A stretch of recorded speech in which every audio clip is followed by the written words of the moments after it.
Welcome into the Minnesota High School Football Podcast. I am Caleb Costa, founder of the Minnesota High School Football Network, and here with me is Quinn Frisell of 612Qs. How are you doing? I'm good. How are you? Thanks for having me, Caleb. Not too bad. It's hot, and this is a good week for football. I can tell you that much. Let's get right into it. What are your just overall impressions of 2 weeks of high school football? What have you seen? What are your kind of takeaways? Yeah, I've seen always looking at it from the quarterback's perspective. I feel like quarterback play right now in the state of Minnesota is higher than it has been in years past. I feel like no matter the level, no matter the class, no matter the area of the state, there's a lot of quarterbacks putting up some big numbers, leading their teams, doing a really good job. I also think that 6A has never been as loaded as it is this year. I feel like there's a lot of teams with just some deep rosters. When it comes playoff time, it's going to be really interesting to see how that unfolds. And then also, I think a lot of the other lower classes, I feel like it's interesting because you've had the Powards in the past, and I feel like they're a little bit more wide open. So it'll be interesting to see kind of who rises to the top at the end of the season. So I think it's really interesting in that aspect. Let's go to Centennial. Let's go to the 6A state champs from last year. Going into it, I was going to release power rankings, and I was not. They have a lot of people that graduated from last year's team. Mm-hmm. So it was more of an unknown of I don't know where to rank them, just because that's kind of the thing about high school football. As classes graduate, new crops come up, and that's the unknown. That's why preseason power rankings are so hard to come up with in high school. Yep. What are your thoughts on them? Was able to go watch them play Coon Rapids week 1. It was fortunate because the big crazy weather night, they got moved to 10 a.m. on the Friday, so it worked out perfect. I was able to watch them play Coon Rapids. Like you said, they have a lot of new guys trying to fill the roles of obviously a state championship team last year. I work with Isaac Belinsky-Strauss. It's his second year playing quarterback. He's worked really hard this offseason. I was able to go to that game. He played efficiently. That's one of our key words we try to use in our sessions, try to be as efficient as we can as a passer, no matter the situation that you're in. He played really efficiently. Defensively, I thought that I know Coach Diggins really well. I actually work with their team in the winter. Defensively, I feel like they're flying around. I mean, Coon Rapids didn't score, so they barely crossed the 50. So obviously they were doing something well there. Then they got to week 2. I wasn't really able to see any film on it. I've heard a lot of things about Blaine. And Blaine has a quarterback, Sam. I don't know his last name, but Sam. It's right. A long last name. Shaughnessy Yep. He is. That dude's really good. He seems like he's going to be a problem this year for a lot of people. Just how athletic he is and mobile, and the ability to throw as well. So it looked like Centennial maybe. You got a lot of new guys coming in. You're playing a team who has some talent. It's kind of like when the lights come on, how do you respond? So I feel like it's good to have an early season wake up call. I know they play Maple Grove this week, so it's probably good to, shake the cobwebs off, get that feeling out of the way, and then kind of attack a new week. Right. Do you think now? My next question is: do you think Centennial, and this is we probably don't know the answer to this, but just asking for your opinion. Do you think Centennial is more of what we saw week 1 or week 2? In terms of the result, the outcome? Hard to say, because I also saw Osseo play Coon Rapids, and Osseo put up 50 on Coon Rapids as well. And I don't know how much they scored. So I think, it's too early to tell. I don't want to count anybody out or count anybody in. I think this week's a huge test for them. How can they bounce back from that loss against Blaine? I think this week will be a true test against a team like Maple Grove, especially. Let's go to Maple Grove. I saw them up close. I went to the Bemidji State Camp, and they were very impressive.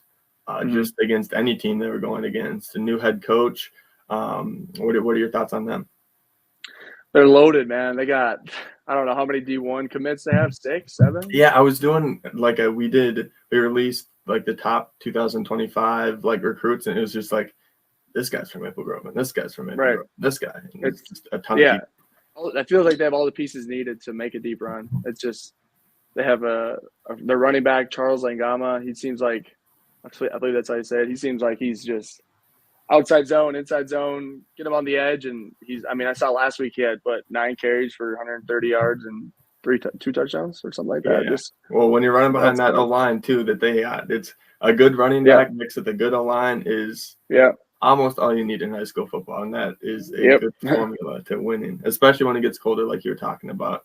That's why a lot of teams run the ball. Let's go to Edina. That's kind of the other I don't know. I see a two-headed monster in 6A right now of Edina and Maple Grove, and there are some teams that are kind of challenging them. One game that's coming up is Minnetonka, Edina, and that's going to be an opportunity for Minnetonka to really show the state what's up and if they've truly arrived or not. What are your thoughts on Edina? Touched on it earlier. Their weapons are insane. The guys they have on the outside, I'm not for sure about their interior. I do know they have a tight end named Jake Bach, who actually he came to sessions like 4 years ago, and he was like 5, just this little guy. And all of a sudden, I'm looking on Twitter, and he's 6'6", 220 or whatever he is. I'm like, this kid's sprouted up. So they got him, a couple other weapons with the combination of Mason West with that offense. Is like the scheme too that they run. Coach Potts, coach at Augsburg, actually know him pretty well. He does a great job with what they have, and there's just you can't hone in on anybody. There's always going to be another option to go to, so it's very dangerous. But at the same time, you got Coach Lombardi, who's the D coordinator at Minnetonka, who's arguably one of the best coaches in the state, I think. He's a defensive coordinator there, and he's going to be prepared tomorrow night, so that's going to be a heavyweight battle for sure. Let's dig into it a little bit more. Caleb Francois is the Minnetonka's starting quarterback. I think, I didn't look at the stats from last week, but I just watched the game, and just like the eye test, he is a runner of the football. Like with the ball in his hands, he's special. And I think I saw him score at least 3 or 4 touchdowns. It was just a quick watch through of the game. But and Edina, let's talk about Eden Prairie has one heck of a running game and one heck of a running back, and that kind of got shut off. And I think that kind of showed a little bit of weakness in what Eden Prairie has in their football team, which they can iron out. But I think it's going to be interesting to see that run defense go against the running game, specifically the quarterback running game of Minnetonka. For sure. Francois, I guess, kind of reminds me of Shaughnessy from Blaine, just similar players with the athletic ability. More of a run-first QB, I would say, than pass-first. I think Francois threw, 3 times against – 3 or 4 times against – who they play week 1, White Bear? White Bear. He did, yeah. He threw I think he threw a single-digit amount of times, and it was a lot of just Q runs, Q counters. I follow their Twitter page, and they post videos all the time. Francois, Q counter for 35 yards. I'm like, yeah, this guy's legit. This guy's legit. So that's I don't know.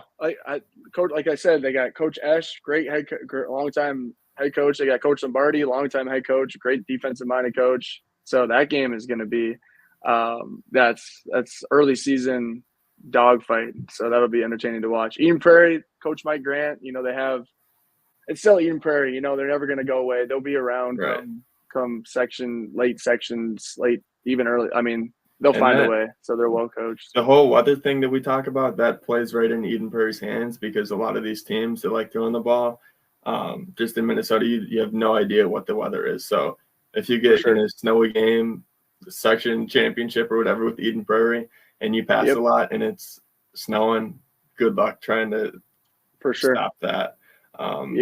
But let's go to Wayzata versus Shakopee. Ooh, Shakopee. Yes. 2 teams I honestly don't know much about. I don't know. I can't believe Wayzata beat Lakeville South week 1. I'm shocked at that. That was to me, it was probably the biggest upset in the state, in my opinion.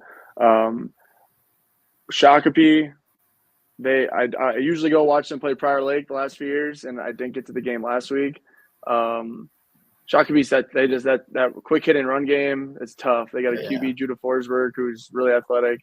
So they, I don't know much about them personnel wise. I know they have a few guys committed to play big time ball, but they got 2 stud tackle or guards. I just know O-line, they don't got a problem.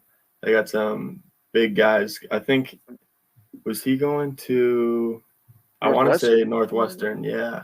Uh, is, is it Max Coles or is that the other? Trey Boyd. Max Coles Yeah. is, I think, their other dude that's a stud on the O line. But that'll be interesting to see. I don't know why Zeta played Minnetonka and got handled, which was, I don't know if you expected that coming from week one when you said No.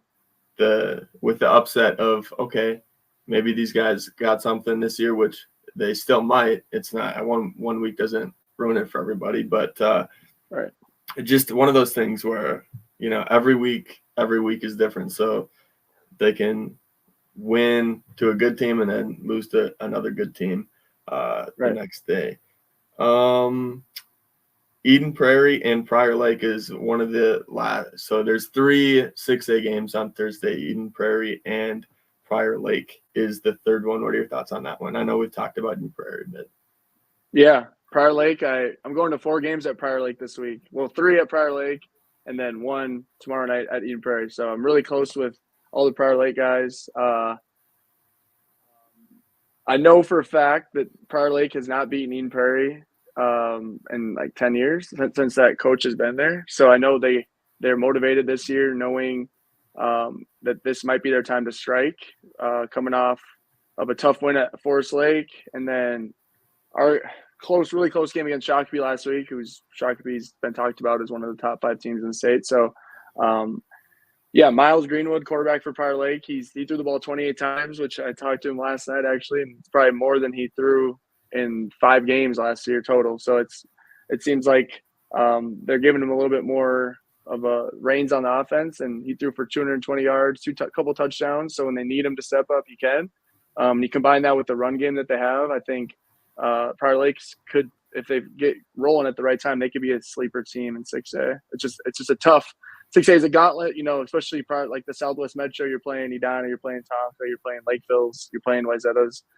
So it's not an easy schedule by any means, but it keeps you battle tested for when it counts later in the season. But tomorrow night, I think, gosh, I don't know. I haven't seen Eden Prairie play at all. Have you seen them? Have you seen them play? I was at the Eden Prairie game. I don't want to be a victim to recency, you know, but like I was expecting, and maybe it could have just been like a week thing, but we talked about how we didn't know a lot of people on Edina's front, and that's kind of harder just because the stats, especially early on, you don't really have. But just like Eden Prairie's run game totally got shut down. And that's, I don't know if that's a product of Edina or a product of Eden Prairie. That's kind of like the early thing on about early in the season. I know last year, I think Eden Prairie won their first matchup, and then Edina blew them out in the playoffs or something like that. Of just like a tale of two games, 2 tapes that are completely different from each other. So that's kind of the unpredictable thing. But they looked extremely beatable, and I get they have again, it's to Eden Prairie standards, beatable. You know, like for sure. I bet they'd probably beat up on a decent amount of teams in 6A, but like when you're comparing them to the top teams, what do they have? It's going to be really interesting to see what they can do against the Prior Lake team when they do face all these other kind of teams gunning for some of the top spots in 6A. It's going to be interesting to see where they land. Our last matchup, and I know you gotta run, but Lakeville South versus Lakeville North. That's one of the kind of the biggest matchups in of the season. Just the rivalry that they have there. Talk about that one. Yeah, that game. I'm going to that one as well. I work with both Riley and Gavin, so that's going to be it's going to be sold out. I'm getting there at 6:00 to set my stuff down to get a spot, going to a restaurant, and then coming back. So I heard it's going to be a great environment. You know, the Power T at Lakeville South, once I get that thing going with Jonah, with Connor Cade and Bo Bachman, it's going to be really hard to stop. Like I said at the beginning, too, when they can figure out how to mesh that with the spread stuff that they do have in their back pocket, like that's going to be really hard offense to play against. Their defense, always well coached. Coach Dean, Gavin's dad, defensive coordinator, always well coached.